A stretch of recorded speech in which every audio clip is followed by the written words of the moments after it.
গত ভিডিওতে দেখিয়েছিলাম হলদিয়াতে বসকা খানাতে গিয়েছিলাম সকালে সাউথ ইন্ডিয়ান জলখাবার খেতে। তো গিয়েই আমি কি খেয়েছিলাম সেটা এবার এই পর্বতে তোমাদের সঙ্গে শেয়ার করব। আমি নিয়েছিলাম একটা বাটার ধোসা আর ইডলি।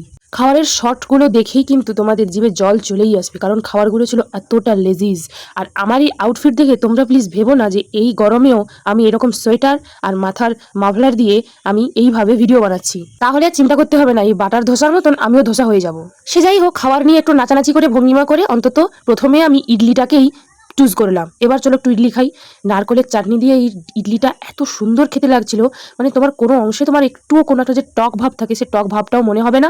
জাস্ট দারুণ খেতে। আর এইরকম ভিডিও পেতে তাড়াতাড়ি চ্যানেল সাবস্ক্রাইব করতে হবে কিন্তু। অম্বুজা সিটি মলের আগে এই হচ্ছে লোকেশন, আর ওই হচ্ছে টেস্ট অ্যান্ড বাইট, আর এদিকে হার রোজ, আর তার সামনেই এই দোকানটা। এবার কিন্তু পালা ডোসা খাওয়ার। ডোসাটা কিন্তু এতটাই ক্রিস্পি আর এত বাটারি, মানে জাস্ট অসাধারণ লাগলো। প্রথম বাইটটা আমি নারকেলের চাটনি দিয়েই খেলাম, কারণ নারকেলের চাটনি আমার খুবই ফেভারিট। তো সেই জন্য আমি নারকেলের চাটনি দিয়েই খেলাম, তারপরে ওই ডালটা দিয়ে খেলাম। জাস্ট অসাধারণ লাগছে।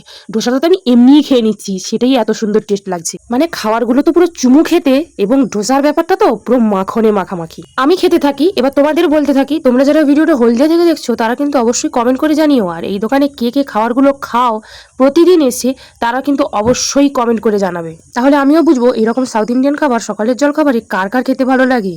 আর যারা অন্য কোথাও থেকে দেখছো তারাও কিন্তু কমেন্ট করো। আর এই দোকানটাতে অবশ্যই আসবে যখন হলদিয়া আসবে, বিশেষ করে অম্বুজা সিটি মলে যদি কেউ আসো, বিশেষ করে সকালের দিকে, তারা কিন্তু অবশ্যই এই দোকানটাতে জল খাবারটা খেও। আচ্ছা, আমার আবার এত মানে অবশ্যই খেও এইসব শুনে আবার কেউ ভেবো না যেটা প্রমোশন ভিডিও, তাহলেই কিন্তু ভুল করবে।